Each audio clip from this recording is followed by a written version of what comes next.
సామాన్లు, మగ్గాలు యేసుకొని మా అమ్మమ్మ వాళ్ళ ఊరు వచ్చేసారు. ఆ ఊర్లోనే ఒక ఇల్లు తీసుకొని మేము మగ్గాలు కుదుర్చుకొని నేసుకుంటూ ఉండేవాళ్ళం. కొద్ది రోజులకి అక్కడికే వచ్చాడు మా నాన్న మళ్ళీ. వచ్చి "నేను మీతోనే ఉంటాను, బాగుంటాను" అని జెప్పి అడుగుతన్నాడు. ఇంగేం జేస్తారు అక్కడ పక్కన చుట్టుపక్కల ఉండేవాళ్ళు. "ఎక్కడికి పోతారులేమ్మా, భార్యాభర్తలకు గొడవలు మామూలే" అని మాకు సర్ది చెప్పారు. ఇంగేం జేస్తాం మళ్ళీ ఇంట్లో ఉన్నాడు. గొడవలు, మళ్ళీ కొన్నాళ్ళు బావుంటాడు మళ్ళీ మామూలే. మళ్ళా మా అక్క పెళ్లి చేశాము. మా చిన్న మామయ్యతో జరిగింది. ఇంగ తర్వాత కొన్నాళ్ళకి మళ్ళీ మా నాన్న ఎళ్ళిపోయాడు. ఇక మాకు అలవాటయిపోయింది. కొద్ది రోజులకి మా అక్క ప్రెగ్నెంట్.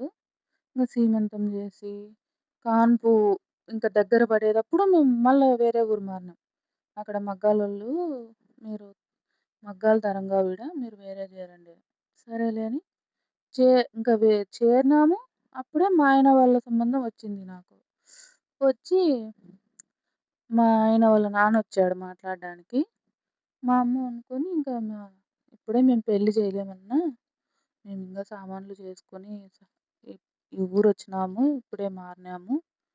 మగ్గాలు కుదుర్చుకోవాలా, ఇవ్వడానికి డబ్బులు అందులు లేవు మాతో అని చెప్తే, అని పోయినాడు. చెప్పినాడు వాళ్ళ కుటుంబానికంతా విషయము. ముందు పాపని చూసొద్దాంపా అంటే వాళ్ళని చూసొ చూ చూద్దామని.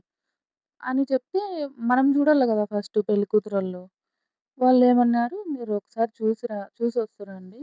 మధ్యవర్తి వద్దన్నా గూడా ఇనలే.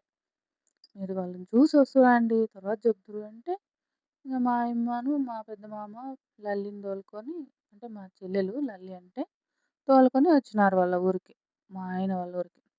వచ్చినప్పుడు మా ఆయన వాళ్ళు బాగా రిసీవ్ చేసుకున్నారు. వాళ్ళ మేనత్త గారు, వాళ్ళ అన్న నాన్న వాళ్ళ అన్నదమ్ములు.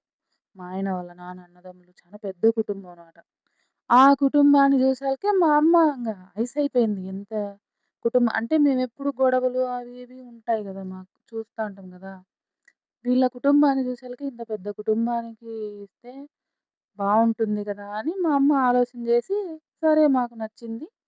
మేమేమి ఇయలేమంటే, "కానిలేమ్మా చేసుకుంటాం మేము. ఏమి ఇయకపోయినా పర్లేదంటే" ఏమి ఇయలేమన్నాక గాని మా అమ్మ